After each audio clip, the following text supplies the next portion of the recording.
Doubt है तो वो बता सकते हैं। यस आर्या बोलो।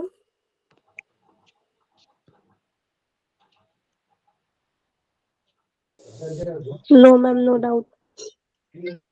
अच्छा बेटा, आपने हैंड्स वो करा है ना, अपना रेस करा, इसीलिए मैंने पूछा। ओके, तो बेटा आज हम लोग आपका चैप्टर नंबर 3 स्टार्ट करेंगे। ये थोड़ा सा कंपैरेटिवली छोटा चैप्टर है, चैप्टर 1 और 2 के कंपैरिजन में। तो इसको हम अच्छे से करेंगे और इसमें हमें बहुत सारी वीडियोस देखने का मौका मिलेगा, बहुत सारे एक्सपेरिमेंट्स मैं आप लोगों को डिवाइस करूंगी जो आप घर पे कर सकते हैं, कुछ हम ऑन कैमरा भी करेंगी। तो ये बहुत ही एक्सपेरिमेंटल जो चैप्टर है। चैप्टर का नाम है बेटा, मैं अपनी स्क्रीन शेयर करती हूँ।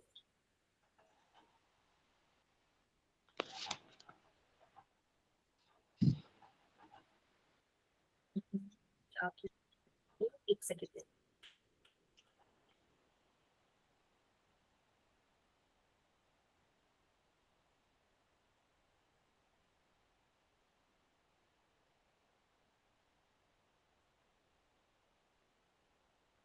देखिए बेटा, चैप्टर का नाम क्या है? चैप्टर नंबर 3, सम एनालिटिकल टेक्निक्स।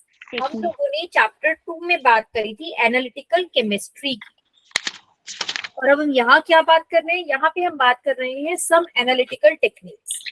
क्या होता है बच्चे एनालिसिस? हम लोगों ने पिछले चैप्टर में क्या पढ़ा है? What is qualitative analysis, quantitative analysis? क्या होता है ये? मापन करना। मापन करना, वेरी गुड। किसी चीज के बारे में पता लगाना, नापना, किसी चीज को, किसी में क्या क्या चीजें हैं ये पता करना, या फिर कोई चीज कितनी है ये पता करना, इस सबको हम लोग एनालिसिस बोलते हैं। हम लोगों ने लास्ट क्लास में पढ़ा था क्या होता है एनालिसिस। एनालिसिस करते हुए हमें किन किन बातों का ध्यान रखना पड़ता है। हमारा प्रिसीजर होना चाहिए, एक्यूरेसी होनी चाहिए, एरर्स नहीं होनी चाहिए। ये सारी बातें हम लोगों ने करी थी बच्चे। Yes ma'am. तो बेटा इस क्लास में या इस चैप्टर में हम बात करेंगे कि वो एनालिसिस होता कैसे है, हम कैसे पता लगाते हैं, कैसे चीजों को प्योरीफाई करते हैं, लैब में ऐसे किस तरीके से काम किया जाता है कि हम वो सभी एनालिसिस कर पाए। ठीक है, मैं एक सेकंड बेटा ग्रुप में मैसेज कर देती हूँ ज्वाइन करने के लिए, ताकि बाकी बच्चे भी ज्वाइन कर लें।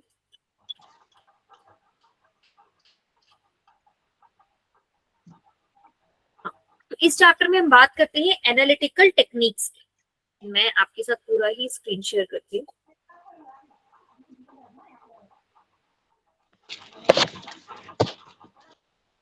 एक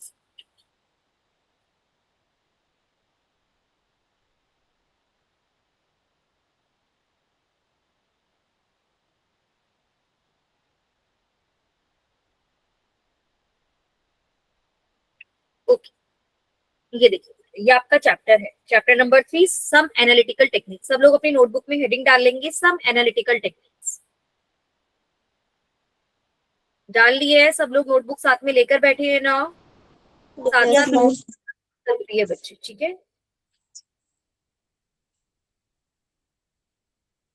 ओके चलो बेटा, देख इस चैप्टर में हम लोग क्या करेंगे। In this chapter we are going to look into basic analytical techniques. अभी हम लोग बहुत ज्यादा एडवांस एनालिटिकल टेक्निक्स की बात नहीं करेंगे, बेसिक एनालिटिकल टेक्निक्स की बात करेंगे। बेसिक में मतलब हम लोग बात करेंगे प्योरिफिकेशन एंड सेपरेशन टेक्निक्स। हम किसकी बात करेंगे?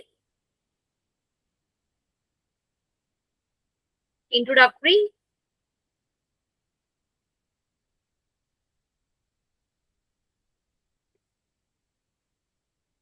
प्योरिफिकेशन एंड सेपरेशन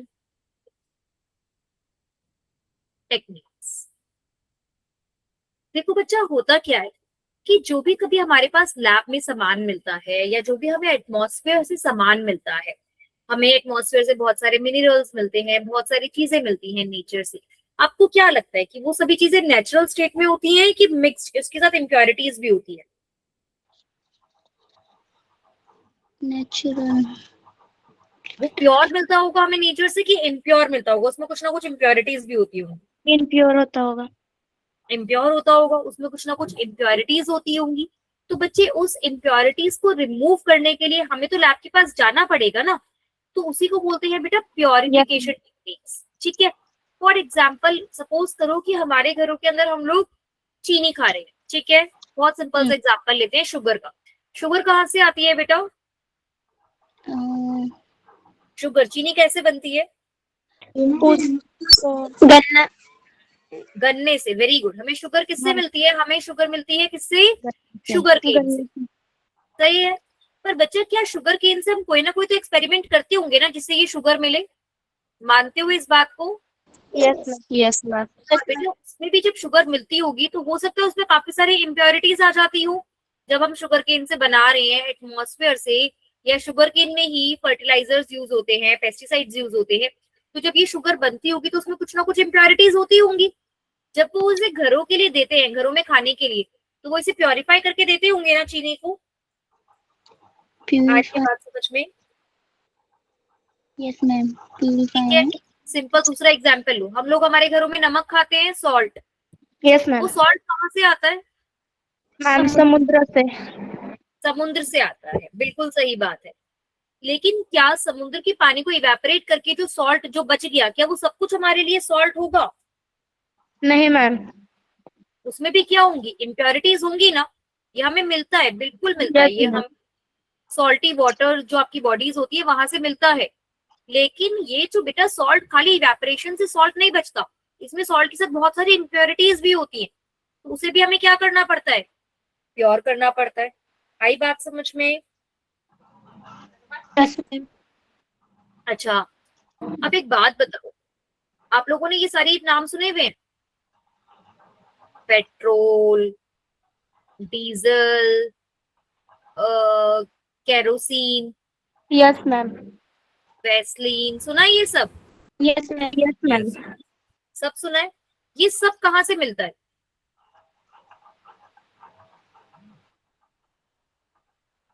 कहाँ मिलता है? ये हवा से मिलता है, जमीन से मिलता है, कहाँ से मिलता है? जमीन से मैम, जमीन से। जमीन से मिलता है। क्या ये सब चीजें अलग अलग जगहों से मिलती है कि एक ही जगह से मिलती है? अलग अलग जगह से मिलता है। अलग अलग जगह से नहीं बेटा, पता है क्या होता है? ये सब हमें एक ही जगह से मिलता है। पता है कहाँ से? Crude oil. क्रूड ऑयल होता क्या है? यहाँ पे हमारे पास मान लो ओशियंस हैं, ठीक है, समुद्र। समुद्र के नीचे क्या होता है बेटा? ये आप लोगों ने शायद छोटी क्लासेस में पढ़ा होगा, पर मैं बताती हूँ। क्या होता है, ओशियंस के अंदर हमारे बहुत सारे एनिमल्स होते हैं ना, एक्वेटिक एनिमल्स होते हैं, एक्वेटिक प्लांट्स होते हैं। Yes ma'am. क्या होता है बेटा, अगर वो एनिमल्स और प्लांट्स मर जाते हैं तो वो यहाँ पर इकट्ठे हो जाते हैं, उनके कॉप्सेस, ठीक है, एनिमल के जो, या डेड एनिमल्स हैं या जो डेड प्लांट्स हैं। उसके बाद क्या होता है, सालों सालों तक इनके ऊपर इतना हाई प्रेशर बनता जाता है, बढ़ता जाता है, इतना हाई प्रेशर बनता जाता है कि उस प्रेशर के अंदर ये पूरा का पूरा जो आपके डेड एनिमल प्लांट्स होते हैं ये कन्वर्ट हो जाते हैं किसमें? क्रूड ऑयल में। किसमें कन्वर्ट हो जाते हैं? Crude oil. और वो जब हम लोग मशीनरी लगाते हैं, उस मशीनरी से हम ये क्रूड ऑयल बाहर निकालते हैं। और ये जो क्रूड ऑयल होता है ना बेटा, ये मिक्सचर होता है। इसमें पेट्रोल भी होता है, डीजल भी होता है, केरोसिन भी होती है, वैसलीन भी होती है, इवन आपका कोलतार भी होता है, जिससे आपके जो एस्फेल्ट, जो रोड के ऊपर पत्थर बिछाए जाते हैं, वो भी होते हैं। और इसी क्रूड ऑयल को सेपरेट करके ये सारी अलग अलग अलग अलग चीजें निकाली जाती है। तो इसका मतलब यहाँ पर समझ में आ रहा है, सेपरेशन। जरूरी नहीं होता कि हमेशा सेपरेशन इसीलिए हो क्योंकि हमें इम्प्योरिटीज अलग करनी है। कई बार सेपरेशन इसीलिए होता है बेटा कि एक चीज के अंदर बहुत सारी काम की चीजें होती है, तो सारी काम की चीजों को अलग अलग अलग अलग निकाल लिया जाए। आई बात समझ में?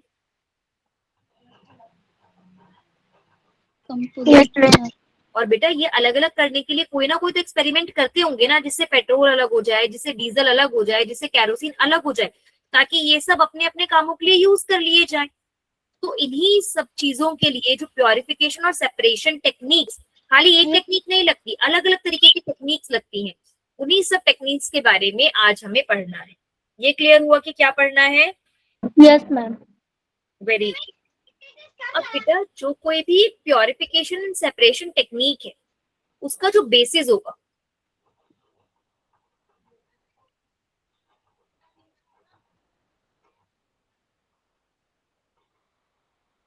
Basis of separation.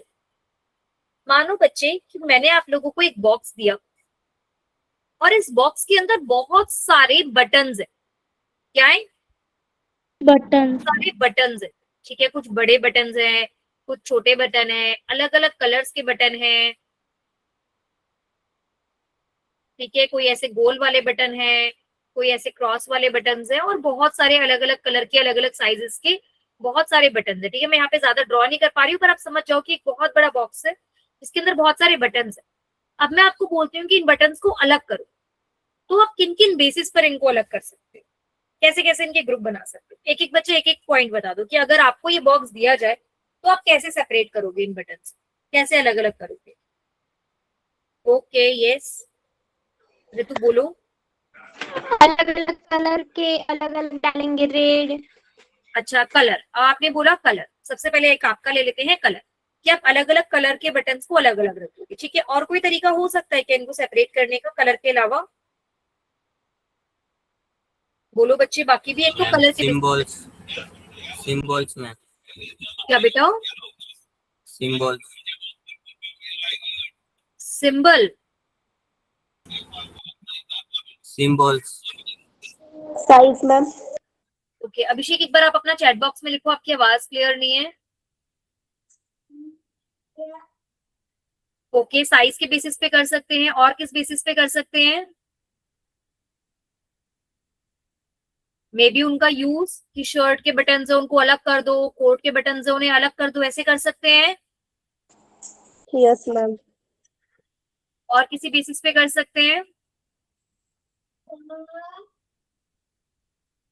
आ रहे हैं, मेरे को आपकी आवाज आ नहीं रही बेटा। ओके, चलो अभिषेक अपना आंसर चैट बॉक्स में लिखना, ठीक है। तो बेटा इस तरीके से हम अलग अलग बेसिस पे अलग अलग कर सकते हैं, लेकिन कुछ ना कुछ तो डिफरेंस होना चाहिए ना। या तो कलर अलग अलग हो, या साइज अलग हो, या यूज अलग हो, तभी तो सेपरेट कर पाओगे। सिमिलरली बेटा जब हम सेपरेशन करते हैं तो कुछ ना कुछ उनके में डिफरेंस होना चाहिए। कैसा डिफरेंस होना चाहिए? या तो उनका बॉइलिंग पॉइंट डिफरेंट हो, ठीक है, कोई ना कोई उनके अंदर ऐसा होना चाहिए कि उनके अंदर कुछ ना कुछ डिफरेंट हो, तभी तो उनको सेपरेट कर पाएंगे। बॉइलिंग पॉइंट डिफरेंस हो, या सॉल्युबिलिटी का डिफरेंस हो, या फिजिकल स्टेट का डिफरेंट हो,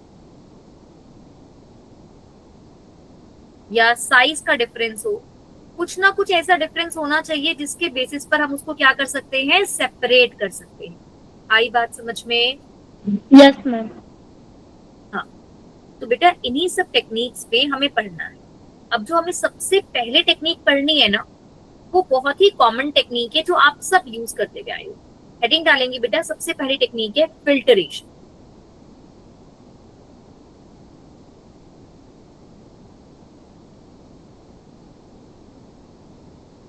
फिल्टरेशन, ठीक है। अच्छा एक बात बताओ, जब चाय बनाते हैं तो चाय बनाने में चाय पत्ती डालते हैं। Yes ma'am. पास क्या वो चाय पत्ती हम पी लेते हैं, या उस चाय पत्ती को चाय में से सेपरेट कर देते हैं? मैम सेपरेट कर लेते, छान लेते हैं। छान लेते हैं। छानने को क्या कहते हैं? फिल्टरेशन। चाय फिल्ट्रेशन। चाय को छानते हैं तो क्या होता है, जैसे ही हमने छाना तो फिल्ट्रेशन चाय होती है। नीचे रह जाती है और चाय पत्ती ऊपर रह जाती है, ऐसा होता है। फिल्ट्रेशन होता है। हाँ, फिल्टरेशन होता है, वेरी गुड। बेटा चाय पत्ती ऊपर क्यों रह गई और चाय नीचे क्यों चली गई? क्योंकि छाननी लगाई इसलिए। अच्छा, छान ली और उसका फिल्ट्रेशन कर लिया। हाँ, तो बेटा चाय पत्ती ऊपर क्यों रह गई और चाय नीचे क्यों चली गई? चाय पत्ती क्यों नहीं गई नीचे? वो जो छालनी थी ना, हाँ, उससे चाय गिर गई और चाय पत्ती ऊपर रह गई। क्यों रह गई चाय पत्ती ऊपर? क्योंकि उसकी घनता कम हो। क्योंकि उसका साइज बड़ा होता है। जो छन्नी होती है बेटा, छन्नी में क्या होता है, छन्नी में इतने छोटे छोटे छोटे छोटे छोटे छोटे छोटे छोटे होल्स होते हैं कि उन छोटे छोटे छोटे होल से चाय तो चली जाती है, पर जो चाय पत्ती होती है वो ऊपर अटक जाती है। ऐसा ही होता है। Yes ma'am. यस मैम, अच्छा ठीक है। अब बेटा अगर मैं कॉफी लूं और अगर मैं कॉफी इसमें डिसॉल्व कर दूं, तो क्या कॉफी भी ऊपर चाय छन्नी में ऊपर रह जाएगी? Yes ma'am. कॉफी रह जाएगी क्या ऊपर? नो मैम, क्यों? क्योंकि कॉफी क्या होती है? सॉल्यूबल होती है। कॉफी कैसी होती है? सॉल्यूबल। तो डिसॉल्व हो जाती है ना बेटा। इसका मतलब हम फिल्टरेशन कब कर सकते हैं?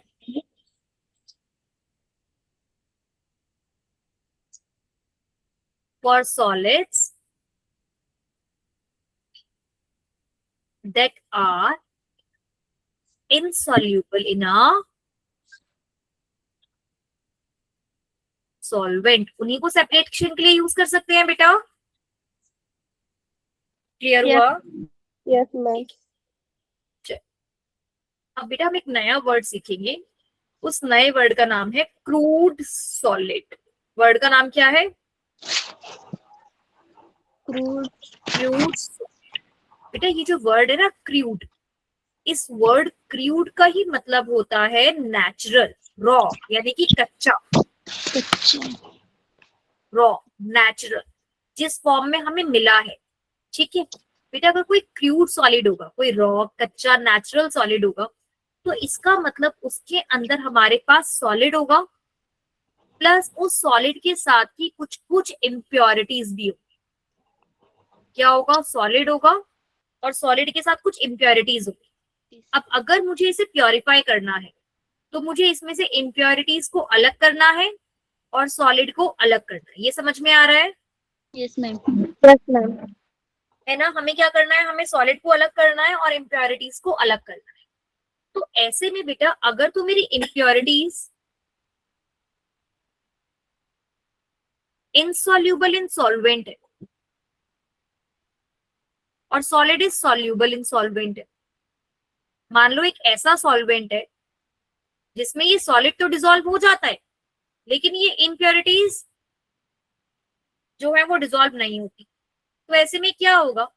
अगर मैंने एक बीकर लिया, इस बीकर में मैंने कोई भी सॉल्वेंट ले लिया बेटा, उस सॉल्वेंट में मानो मैंने कोई भी एक सॉलिड डाला, ठीक है, मानो ये सॉलिड है,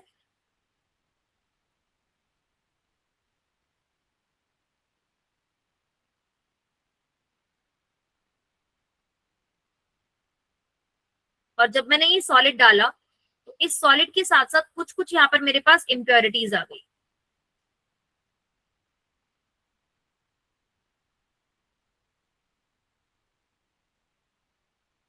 अब बेटा क्योंकि सॉलिड तो सॉल्वेंट में सॉल्यूबल है, तो ये सॉलिड तो क्या होगा? ये इस पानी में घुल जाएगा, लेकिन जो इम्प्योरिटीज है वो क्या होंगी? वो नीचे बैठ जाएंगी क्योंकि वो पानी में सॉल्यूबल नहीं है। तो ऐसे में क्या होगा? ये देखो हमारा जो सॉल्यूशन है वो थोड़ी देर बाद ऐसे दिखने लगेगा। ये तो सॉल्वेंट के अंदर हमारा सॉलिड तो डिसॉल्व हो गया और जो इम्प्योरिटीज है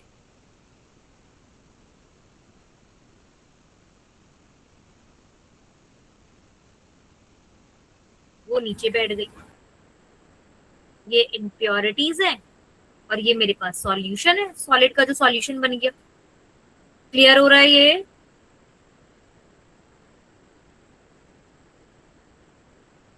अब अगर बच्चे हमें इसको सेपरेट करना है तो इसे सेपरेट करने के लिए हम क्या कर सकते हैं? फिल्टरेशन। अब आप लोगों ने बिल्कुल सही बोला कि मैम फिल्टरेशन हम कर सकते हैं, पर बच्चे लैब में कभी कभी क्या होता है, ये जो इम्प्योरिटीज होती है ना, ये इतनी छोटी होती है कि अगर आप अपने घर वाली छन्नी लोगे ना, तो घर वाली छन्नी से तो ये इम्प्योरिटीज नीचे ही चली जाएंगी, क्योंकि छन्नी का साइज बहुत बड़ा होता है। उसके जो होल्स होते हैं ना, जैसे वो चाय पत्ती को तो रोक पा रहे हैं, पर क्या वो नमक को रोक पाएंगे? ये चॉप पाउडर को रोक पाएंगे? नहीं मैम। नहीं रोक पाएंगे ना। तो इसीलिए बेटा हम लोग लैब में एक स्पेशल चीज यूज करते हैं, एक स्पेशल छन्नी यूज करते हैं जिसे बोलते हैं फिल्टर पेपर। क्या बोलते हैं? Filter paper. ये देखो मैं आप लोगों को दिखाती हूँ।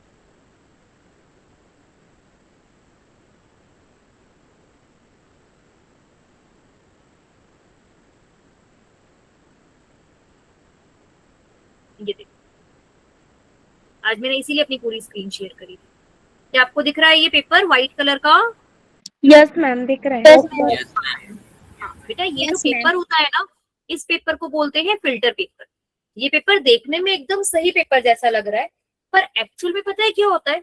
एक्चुअल में इस पेपर में इतने छोटे छोटे छोटे छोटे होल्स होते हैं जो हमें दिख भी नहीं रहे, और उन होल्स से जैसे ही कोई चीज पास करती है तो कोई लिक्विड होता है ना, तो वो तो पास कर जाता है, लेकिन अगर थोड़ी सी भी बड़ी इम्प्योरिटीज होती हैं तो वो यहाँ पर रह जाती है। ठीक है, मैं एक मिनट आपको दिखाती हूँ।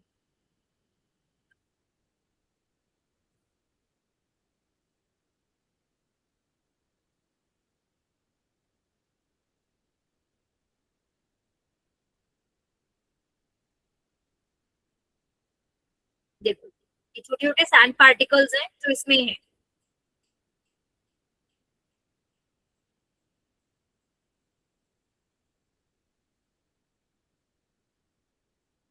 मैं आपको बताती हूँ क्या करते हैं फिल्ट्रेशन करने के लिए। ध्यान से देखेंगे बेटा, ये जो फिल्टर पेपर है इसे ऐसे फोल्ड करते हैं और फोल्ड करके इसका कॉनिकल वो बना देते हैं। ध्यान से देखो, आराम से। Okay ma'am. ठीक है, देखो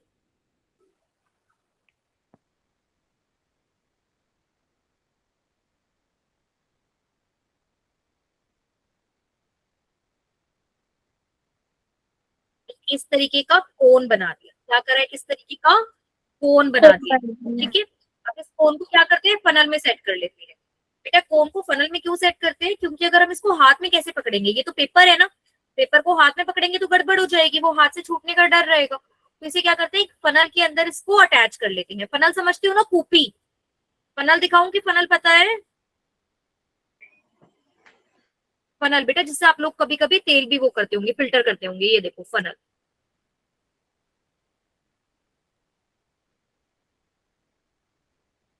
देखो इसको बोलते हैं फनल। ये देखा है घरों में, कभी कभी हम लोग तेल ट्रांसफर करने के लिए यूज करते हैं इसका। यस मैम, यस हाँ, मैम। ऐसा तो हम केमिस्ट्री लैब में भी यूज करते हैं, लेकिन प्लास्टिक का नहीं, कांच का यूज करते हैं ताकि वो किसी के साथ रिएक्ट ना करे।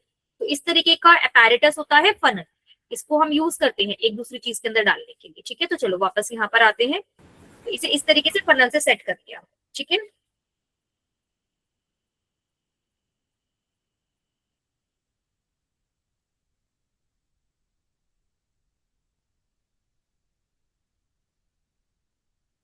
चैप्टर नंबर 3 चल रहा है बेटा। ये कौन पूछ रहा है, चैट बॉक्स में किसी ने पूछा है।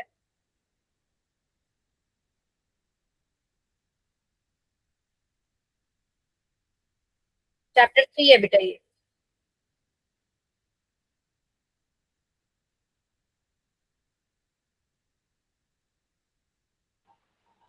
वाटर।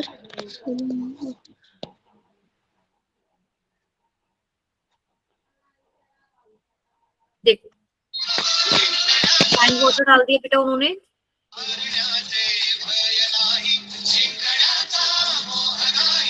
श्रीबर म्यूट करो।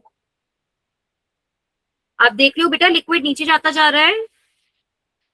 Yes ma'am. मैम।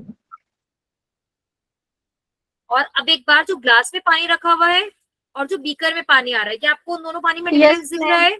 यहाँ देखो, यहाँ क्लियर वाटर है, वहां पे सैंड वाटर है, दिख रहा यस है? मैम। यहाँ पे मिट्टी वाला पानी है, यहाँ पे क्लियर वाटर आ रहा है। अगर हम छन्नी से छानते ना इस पानी को, तो ये पानी पूरा का पूरा ही नीचे आ जाता। बट यहाँ पे क्लियर वाटर आ रहा है, क्यों? अभी दिखाती हूँ, फिल्टर पेपर लास्ट में वो दिखाएंगे।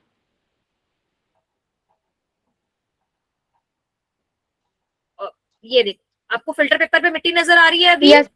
Yes ma'am. सभी को समझ में आया? देखो फिल्टर पेपर पे दिख रही है बेटा आपको हल्की हल्की सी। ये देखो, यस मैम।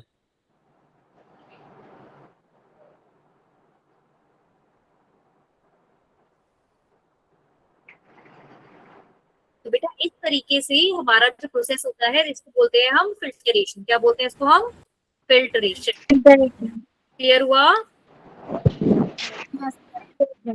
हाँ, देखिए ये हमारा जैसे मिक्सचर है सैंड एंड वाटर का, ये हमने फिल्टर पेपर लिया। अब बेटा ध्यान से एक वर्ड समझेंगे, जो नीचे बच जाता है, जो नीचे चला जाता है, उसे हम बोलते हैं फिल्टरेट। क्या बोलते हैं उसे हम?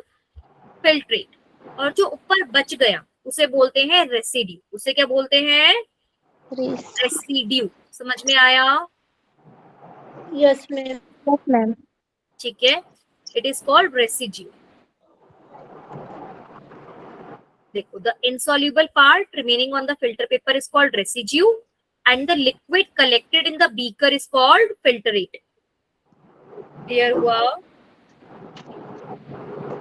ये इस तरीके से बीकर है, इस तरीके से हमने फनल लगा दिया इसके अंदर, और इस फनल के ऊपर मैंने फिल्टर पेपर लगाया तो यहाँ रेसिड्यू बच जाता है और जो नीचे आया वो हमारा फिल्टरेट है। ठीक है। अब कभी कभी क्या होता है बेटा कि ये जो फिल्ट्रेशन होता है ना ये बहुत स्लो होता है। स्लो क्यों होता है? क्योंकि कभी कभी फिल्टर पेपर के ऊपर रेसिड्यू बच जाता है तो वो रेसिड्यू पानी को नीचे नहीं आने देता, और ये पानी तो आ भी तो नीचे उसकी वजह से रहा है ना, ग्रेविटी की वजह से धीरे धीरे धीरे धीरे धीरे धीरे आ रहा होता है। कई बार हम चाहते हैं कि हम इस फिल्टरेशन की प्रोसेस को थोड़ा फास्ट कर दें, तो उसके लिए हम लोग क्या करते हैं, उसके लिए हम करते हैं फिल्टरेशन अंडर सक्शन। क्या करते हैं? फिल्टरेशन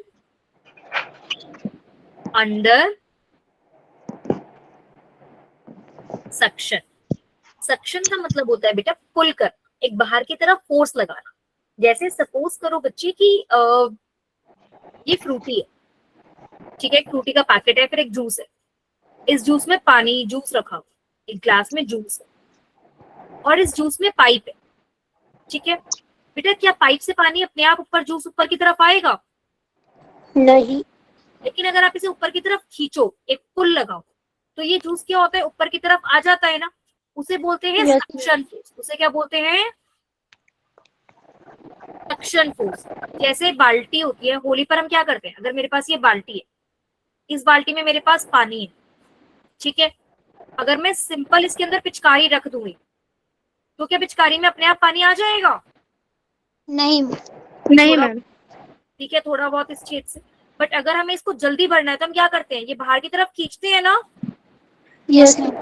और खींचने से क्या होता है, पानी अंदर चला जाता है। तो बेटा जो हमने खींचा इसे बोलते हैं सक्शन फोर्स। इसे क्या बोलते हैं? सक्शन। Suction force. और यही सक्शन फोर्स जब हम फिल्टरेशन में लगाते हैं तो उससे हमारा फिल्टरेशन क्या हो जाता है, बहुत फास्ट हो जाता है। तो that is called filtration under suction. इसके अंदर हम क्या करते हैं, एक वैक्यूम पंप लेते हैं और इस वैक्यूम पंप से हम इसको लगाते हैं। ये भी मैं आपको एक वीडियो दिखाती हूँ, क्योंकि हम लोग आमने सामने नहीं है, नहीं तो मैं आपको ये एक्सपेरिमेंट्स करके भी दिखाती हूँ, बट हो सकता है आप लोगों के स्कूल में दिखाए। ठीक है, सक्शन।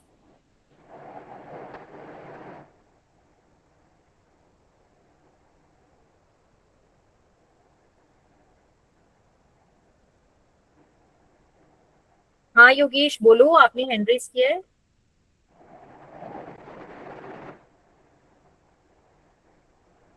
आप कुछ कह रहे हो, बताओ। ओके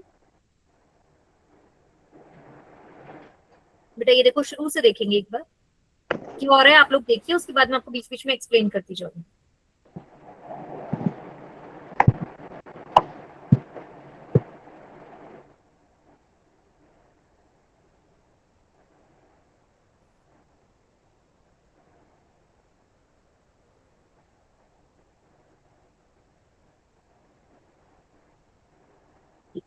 बेटा फिल्ट्रेशन के लिए हम लोग क्या यूज करते हैं हम एक कॉनिकल फ्लास्क लेते हैं लेकिन वो एक ऐसा कॉनिकल फ्लास्क होता है जिसका एक आर्म होता है, आर्म मतलब उसका एक हाथ होता है। उस हाथ से हम क्या करते हैं, एक ट्यूब अटैच कर लेते हैं, और उस ट्यूब का क्या काम होता है, उस ट्यूब को हम एक ऐसे वैक्यूम पंप से जोड़ देते हैं जो वहां से खींचने का काम करे, एक सक्शन क्रिएट करे। तो हमने यहाँ पे एक कॉनिकल फ्लास्क लिया है, उस कॉनिकल फ्लास्क के साथ हमने एक आर्म लिया है, उस आर्म के साथ हमने एक रबर ट्यूब कनेक्ट कर दी है। ठीक है, ओके।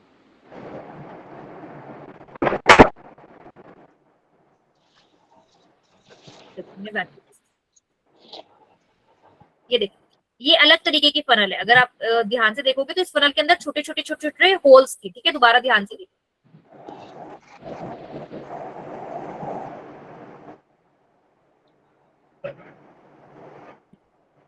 रबर ट्यूब की मदद से हमने ये फनल लगाई। जो इस तरह की फनल होती है ना बेटा, इसे बोलते हैं बशल फनल। क्या बोलते हैं इसे? बशल फनल। ये देखो,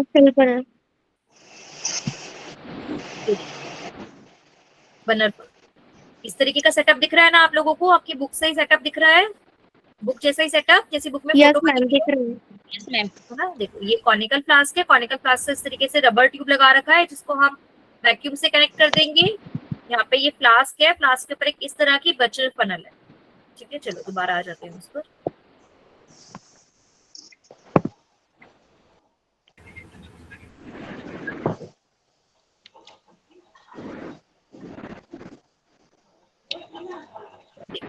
अब अब यहाँ पे बेटा उसमें होल्स थे ना, वो तो होल्स थोड़े बड़े थे। अगर हम फिल्ट्रेशन अच्छा चाहते हैं तो हम क्या करते हैं, उसके ऊपर एक फिल्टर पेपर रख देते हैं और बिल्कुल सर्कुलर कट हुआ वो फिल्टर पेपर रख देते हैं जो एग्जैक्टली उसी के साइज का होता है, ठीक है, ताकि वो अच्छे से उसके ओके अंदर मैम। फिट हो।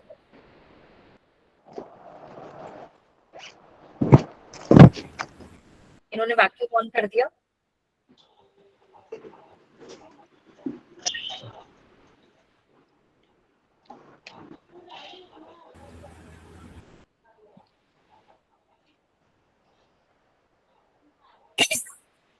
थोड़ा सा ना बेटा फिल्टर पेपर को मॉइस्ट कर लेते हैं। क्या होता है, बहुत ज्यादा जो ड्राई फिल्टर पेपर होता है ना वो अच्छे से फिल्ट्रेशन नहीं कर पाता है, तो थोड़ा सा फिल्टर पेपर को मॉइस्ट करने के लिए उन्होंने पानी डाला है, थोड़ा सा उसे भिगाने के लिए पानी डाला है। अब हमें ये लिक्विड सेपरेट करना है, अब हम वो लिक्विड डाल रहे हैं।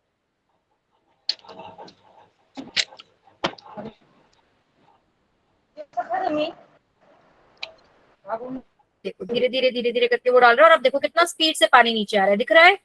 Yes ma'am. पहले वाले केस में से ड्रॉप बाय ड्रॉप आ रहा था, अब फास्ट आ रहा है। फास्ट क्यों आ रहा है बेटा, क्योंकि यहाँ पे इतना बड़ा सक्शन लगा हुआ है, ये सक्शन पानी को जल्दी से खींच रहा है और जल्दी से खींचने की वजह से सारा पानी नीचे चला गया बेटा और सारा जो सॉलिड है आपके पास वो ऊपर रह गया। अभी दिखाएंगे वो, देखो रेसिड्यू दिखाएंगे। कॉनिकल फ्लास्क में कुछ बचा हुआ है तो उसे भी पानी में एकदम ऐसे करके और अब हमने दोबारा डाल।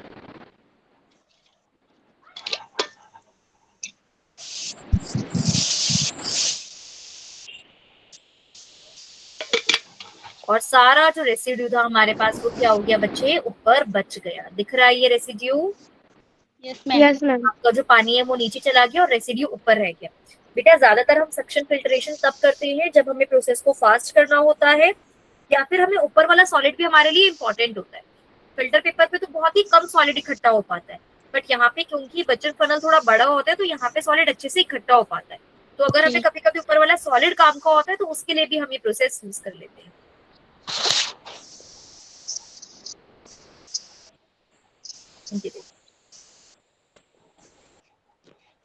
फिल्टर चाहे तो लिक्विड। क्रिस्टल्स को वॉश कर सकते हैं ताकि कोई इम्प्योरिटीज इसमें ना बचे। क्लियर हुआ? Yes ma'am. हाँ बेटा देखो अभी मैं पढ़ूंगी इसको और पढ़ने से ही आपको समझ में आ जाएगा, क्योंकि अब आपने वीडियो देख ली है तो अब आपको ये रीड करा हुआ समझ में आ जाएगा। असेंबली, असेंबली का मतलब होता है बेटा जोड़ कैसे रहे। तो जोड़ कैसे रहे, थिक वॉल कॉनिकल फ्लास्क है जिसका एक साइड आर्म है, फ्लास्क को एक सेफ्टी बॉटल से जोड़ दिया है रबर ट्यूब से through the side arm. Safety bottle इसलिए ताकि जो फिल्ट्रेट है वो सक्शन पंप में ना आ जाए। एक स्पेशल पोर्कलिन, पोर्कलिन मतलब जिसमें छोटे छोटे छेद हो, इस तरह की फनल यूज करते हैं जिसे बचो फनल बोलते हैं। उसको कॉनिकल फ्लास्क में लगा रखा है with the help of rubber को। कॉनिकल फ्लास्क, कॉनिकल फ्लास्क का साइड आर्म, साइड आर्म के साथ ये रबर ट्यूब, ऊपर ये कॉनिकल फ्लास्क,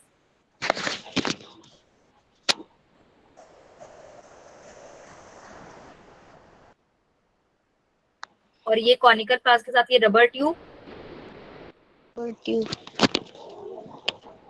इस तरीके से, ठीक है। उसके बाद बेटा सर्कुलर फिल्टर पेपर सही साइज का उसके ऊपर प्लेस कर देते हैं जो मैंने आप लोगों को दिखाया था, और उसके बाद मॉइस्चर करते हैं with a few drops of water और सक्शन क्रिएट करते हैं पंप से और फिल्टरेशन कर लेते हैं। And crystals are collected on the filter paper and filtrate in the flask. Filter paper के ऊपर हमारा सारे के सारे क्रिस्टल्स कलेक्ट हो जाते हैं और जो फिल्ट्रेट होता है वो फ्लास्क में कलेक्ट हो जाता है। क्लियर हुआ? यस मैम क्लियर हो। सभी को, किसी को कोई डाउट है इस वाली टेक्निक में?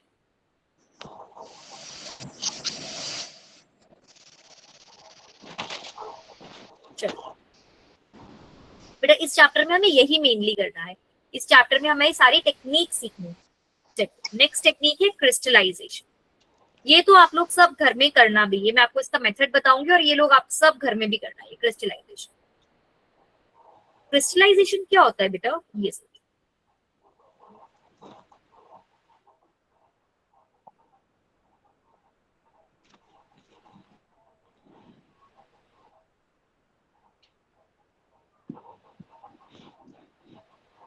crystallization. बेटा crystallization is a technique to obtain pure crystals.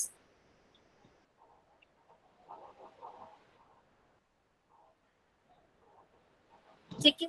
अब बेटा कभी कभी क्या होता है कि हमारे पास एक सॉलिड है, ठीक है, क्रूड सॉलिड। इस क्रूड सॉलिड के अंदर मेरे पास प्योर सॉलिड है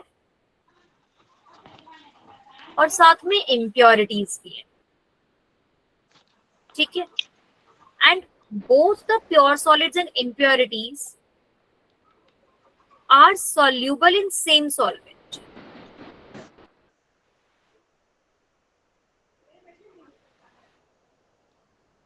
अगर अब ये दोनों ही soluble है तो क्या मैं फिल्ट्रेशन कर सकती हूँ? अगर ये दोनों soluble है बेटा तो क्या मैं फिल्ट्रेशन कर सकती हूँ? बताओ।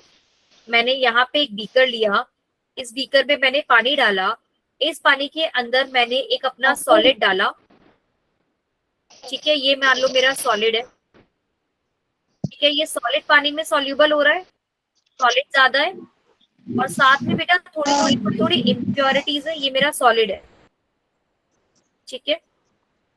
और इस सॉलिड के साथ मेरे पास छोटी छोटी इम्प्योरिटीज भी,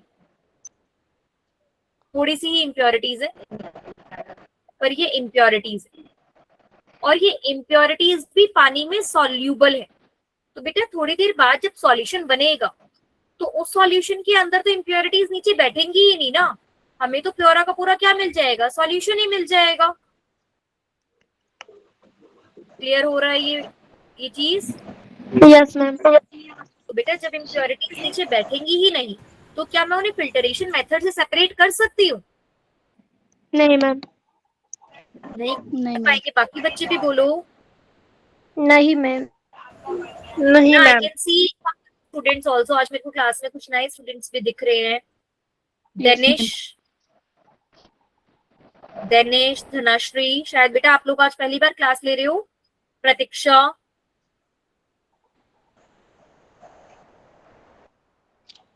बेटा अपने नाम भी बता दो अगर आप किसी और की आईडी से ज्वाइन कर रहे हो तो।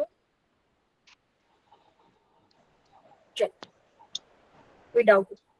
तो बेटा जब ऐसे में अगर ये सॉलिड सॉल्यूशन बन गया कि इम्प्योरिटीज को हम फिल्टरेशन के मेथड से तो नहीं सेपरेट कर सकते, तो ऐसे में हम क्या करते हैं, क्रिस्टलाइजेशन करते हैं। क्रिस्टलाइजेशन का बेटा जो प्रिंसिपल है, मतलब जिस मेथड से सेपरेट होता है, एक बात बताओ, जैसे शुगर है, ठीक है, क्या शुगर वाटर सॉल्यूबल है, यस और नो? क्या शुगर वाटर सॉल्यूबल है, यस और no? Yes ma'am. Yes ma'am. अच्छा ठीक है।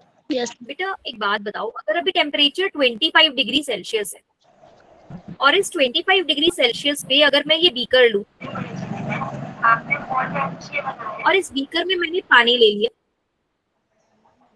ठीक है, और इस पानी में मैंने शुगर ऐड करनी स्टार्ट करी, ठीक है। मान लो मैंने शुगर डाली, मैंने पहले 10 ग्राम चीनी डाली, वो घुल गई, फिर मैंने 20 ग्राम चीनी डाली, वो भी घुल गई, फिर मैंने 30 ग्राम चीनी डाली, घुल गई। ऐसे क्या मैं डालती जाऊंगी तो शुगर डिसॉल्व होती जाएगी या एक टाइम बाद शुगर डिसॉल्व होना बंद हो जाएगा? डिजल होगी। डिसॉल्व होता जाएगा, उन्नति कह रही है। बाकी बच्चे बोलो। यस मैम, होती जाएगी। कितनी भी चीनी पानी के डालूं हिसाब सारी से चीनी होती जाएगी। हाँ बेटा पानी इतना ही है और मैं इसमें चीनी डालती जा रही हूँ, डालती जा रही हूँ, डालती जा रही हूँ, तो मैं कितनी भी चीनी डालूं सारी चीनी इसमें डिसॉल्व होती जाएगी? नहीं मैम, जितना पानी है उतनी ही होगी। हाँ, जितना लेकिन पानी, वो वाटर है ना, हाँ तो घट्ट हो जाएगा। क्या हो जाएगा वाटर? मैम वो गाढ़ा हो जाएगा। क्या हो जाएगी? बोलो। अभिषेक आपने बोला था ना अभी, बोलो। मैम वो गाढ़ा हो जाएगा। हाँ वो वो हो जाएगी, वो डिसॉल्व होना बंद हो जाएगी, है ना? ये बात मानते हो? इस यस सिचुएशन मैम। को क्या बोलते हैं, जब एक सॉल्यूशन में और सॉल्यूट डिसॉल्व नहीं हो सकता, इस तरीके के सॉल्यूशन को क्या बोलते हैं? हमने एक वर्ड पढ़ा है, एक बच्चा बता दो जल्दी से, क्या बोलते हैं ऐसे सॉल्यूशन को जिसमें और सॉल्यूट डिसॉल्व नहीं कर सकते?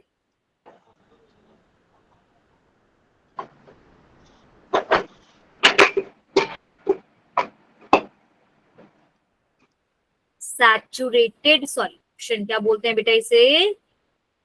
सैचुरेटेड सॉल्यूशन, क्या आपने ये वर्ड पहले सुना है? नहीं मैम।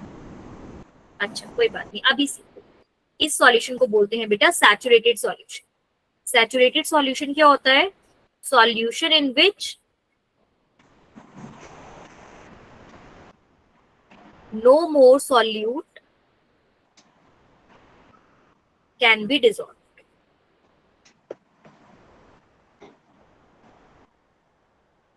बच्चे ऐसा होता क्यों है ये देखो, जैसे कि अगर मेरे पास वाटर है,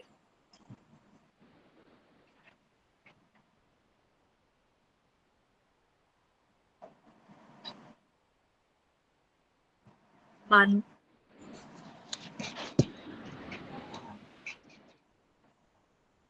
मानो बेटा ये मेरे पास पानी है, तो पानी के जो मॉलिक्यूल्स होते हैं वो लिक्विड है, तो लिक्विड के मॉलिक्यूल्स में क्या होता है बेटा, थोड़ा थोड़ा थोड़ा थोड़ा गैप होता है ना। लिक्विड के मॉलिक्यूल्स इस तरीके से अरेंज होते हैं कि उनके बीच में थोड़ा गैप होता है। ये लिक्विड के मॉलिक्यूल्स है। अब बेटा जब आप कोई भी चीज इसमें डालते हो, शुगर डालते हो या सॉल्ट डालते हो, तो शुगर या सॉल्ट क्या करता है, इसके बीच में जो खाली स्पेस है ना, यहाँ पे आके खुद को अरेंज कर लेता है, ठीक है, और वो डिसॉल्व हो जाएगा। लेकिन बेटा एक टाइम तो ऐसा आएगा ना जब ये सारा स्पेस भर जाएगा, होगा ना ऐसा कि ये सारा स्पेस भर गया, और अब जब ये सारा स्पेस भर गया और अब इसमें और शुगर नहीं आ सकती या और सॉल्यूट नहीं आ सकता, तो ऐसे केस में हम क्या बोलेंगे कि ये क्या बन गया, सैचुरेटेड सॉल्यूशन। क्या बन गया? सैचुरेटेड। Saturated solution. अब आप इसमें से ऊपर से और चीनी डालने की कोशिश करोगे तो पहले यहां से थोड़ी सी चीनी बाहर जाएगी और तब थोड़ी और चीनी अंदर आएगी। कोई भी और चीनी आप अंदर डालोगे तो पहले यहाँ से चीनी बाहर जाएगी और थोड़ी चीनी अंदर आएगी, ठीक है, इस तरीके से वो काम करेगी। अच्छा, अब अगर बेटा मैं इसको लिक्विड को हीट कर, क्या करूं, अगर मैं इस लिक्विड को हीट कर दूं, तो हीट करने पे क्या होगा बेटा, जो लिक्विड के पार्टिकल्स हैं वो थोड़े दूर दूर चले जाएंगे। ऐसा होता है ना, जब हम किसी भी लिक्विड के सॉलिड के पार्टिकल्स को हीट करते हैं, तो हीट करने से क्या होता है, पार्टिकल्स दूर दूर चले जाते हैं। तो जो पहले लिक्विड के पार्टिकल्स पास पास थे, वो लिक्विड पार्टिकल्स अब थोड़े दूर हो जाएंगे। बेटा दूर होने पर क्या इसमें अब ज्यादा सॉल्यूट डिसॉल्व होगा या कम सॉल्यूट डिसॉल्व होगा? कम। ज्यादा। वेरी गुड, आपने बोला शायद। बेटा सोचो ना, आप स्पेस ज्यादा बन गया ना। हाँ। अब पार्टिकल्स अगर दूर दूर हो गए तो ज्यादा स्पेस बन गया ना। मानो एक बस है, ठीक है, उस बस के अंदर अगर यहाँ पर ऐसे सीट्स है, ठीक है, इन सीट्स के ऊपर अगर लोग बिल्कुल ऐसे पास पास बैठे थे, ठीक है, ये लोग, और फिर बस में कोई नई सवारी चढ़ गई, ठीक है, ये बस में लोग ऐसे ऐसे बैठे हुए थे, ठीक है, अब बस में नए लोग चढ़े। अब नए लोगों को भी बैठना है, बहुत थके हुए हैं वो, उनके पास बिल्कुल स्पेस नहीं है, या खड़े होना है या बैठना है, तो वो कौन सा स्पेस लेंगे, यहाँ वाला स्पेस लेंगे, जो इनके बीच का स्पेस है। अब एक बार ये स्पेस खत्म हो गया, पूरा बस एकदम भर गई, एकदम पूरे से भर गई, फिर तो और लोग इस बस में नहीं आ पाएंगे। बट अगर यही बस में बेटा लोग थोड़ा दूर दूर बैठे होते, ठीक है, अगर इसी बस में लोग थोड़ा दूर दूर बैठे होते तो क्या ज्यादा लोग आ पाते बस में? नहीं। क्यों? क्योंकि बेटा नए लोगों की बात कर, पुराने नहीं, नए लोगों की बात। अब तो नए लोग आ पाएंगे ना बेटा। Yes ma'am. Yes ma'am. क्योंकि अब इनके बीच में स्पेस ज्यादा है। तो बेटा जब हम हीट करते हैं तो अब क्या होगा, जो चीनी पहले डिसॉल्व होना बंद हो गई थी, पहले मान लो इसमें से 20 ग्राम से शुगर डिसॉल्व हो रही थी, तो अब में भी 40 ग्राम शुगर डिसॉल्व हो जाए। क्यों? क्योंकि अब इसमें स्पेस ज्यादा बन, क्या हो गया, इसमें स्पेस ज्यादा बन गया। आ रही है बात समझ में? क्लियर हो रहा है? अच्छा अब एक बात बताओ, अगर मैं चीटिंग कर दूं, चीटिंग करके मैं क्या करूं, इसको वापस कूल कर, क्या करा मैंने, इसको वापस कूल कर दिया। कूल करने के बाद क्या ये लिक्विड के पार्टिकल्स वापस पास पास आ जाएंगे? बताओ कैसे ही मैं इसको लिक्विड को कूल करूंगी। यहाँ पर ये मान लो पूरी शुगर डिसॉल्व हो गई, ठीक है,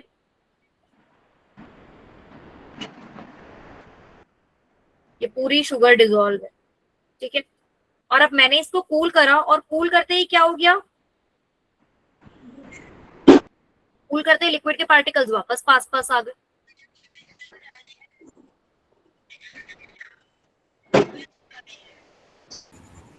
अब बेटा ये जो एक्स्ट्रा चीनी है इसका क्या होगा, वो जो डिसॉल्व हुई थी उसका क्या वो होगा? बाहर निकल आएगी।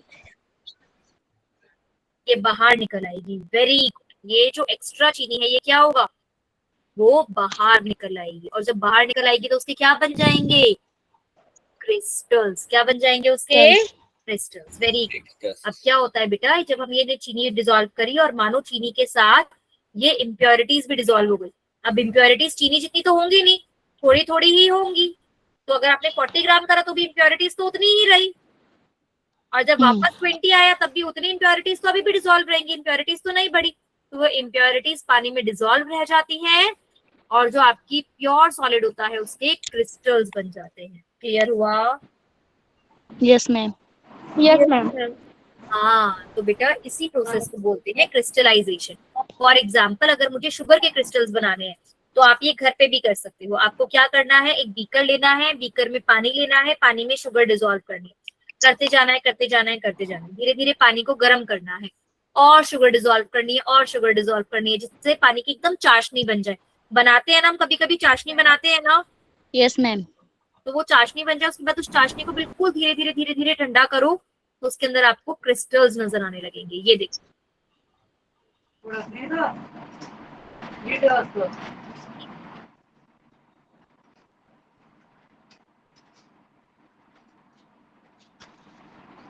देखो मैं आपको दिखाती हूँ क्रिस्टलाइजेशन ऑफ शुगर का एक्सपेरिमेंट। ये देखो, ये आप खुद घर पे भी ट्राई कर सकते हैं।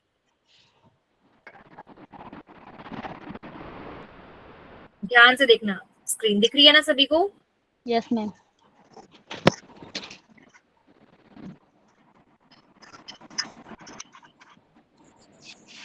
बीकर लिया है, बीकर में नॉर्मल पानी है, चीनी डिसॉल्व करी, बहुत सारी चीनी डाल दी, देखो lots and lots of sugar dissolve करा, थोड़ी चीनी डिसॉल्व हो गई लेकिन थोड़ी चीनी नीचे बैठ गई। इसका मतलब ये सैचुरेटेड सॉल्यूशन बन गया, अब इसमें और चीनी डिसॉल्व नहीं हो सकती।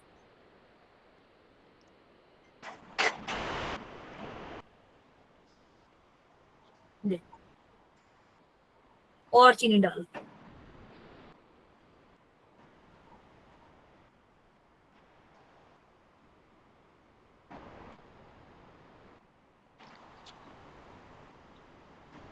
तब तक चीनी डालते रहे। अब देखो इसको फिल्टर कर लिया, फिल्टर करने से बेटा कुछ इंप्योरिटीज अगर होती हैं तो वो भी फिल्टर हो जाती हैं, तो इसलिए फिल्टर करके रख लेते हैं। अब इसको बोलते हैं super saturated solution. High temperature पे भी मैक्सिमम जितनी चीनी डिसॉल्व हो सकती थी दे दी। अब बेटा थ्रेड, थ्रेड से क्या होता है, क्रिस्टल्स बनने में उनको कोई पकड़ने वाला साथी मिल जाता है। कोई बाहर आ रहा हो उसे धागा मिल जाए तो वो अच्छे से उसका साथ ले सकता है ना। धीरे धीरे धीरे धीरे सॉल्यूशन को कूल होने दिया, एक दिन का वेट करा। ये देखो, दिख रहे हैं चीनी के क्रिस्टल्स बने हुए? Yes ma'am. Yes ma'am. ये देखो,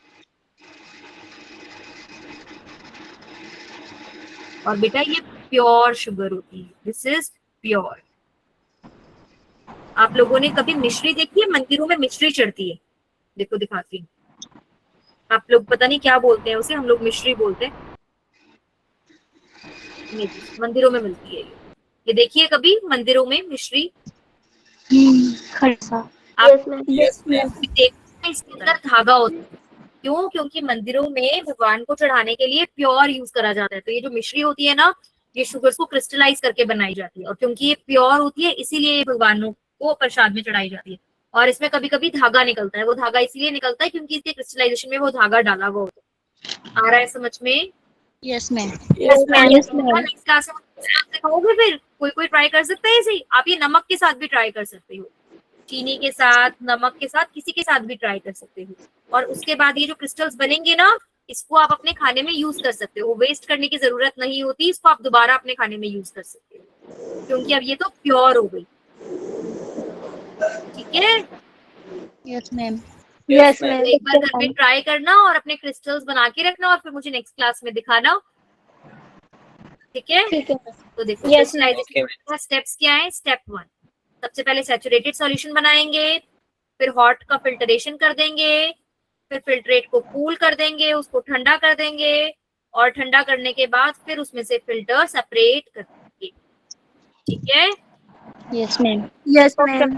चलो नेक्स्ट क्लास में क्रिस्टलाइजेशन के बारे में और डिटेल में पढ़ेंगे। ठीक है? चलिए Yes, ma'am. Take care. किसी को कोई डाउट है आज की क्लास में तो वो पूछ सकता है। नहीं मैम, नहीं मैम। Okay no ma'am.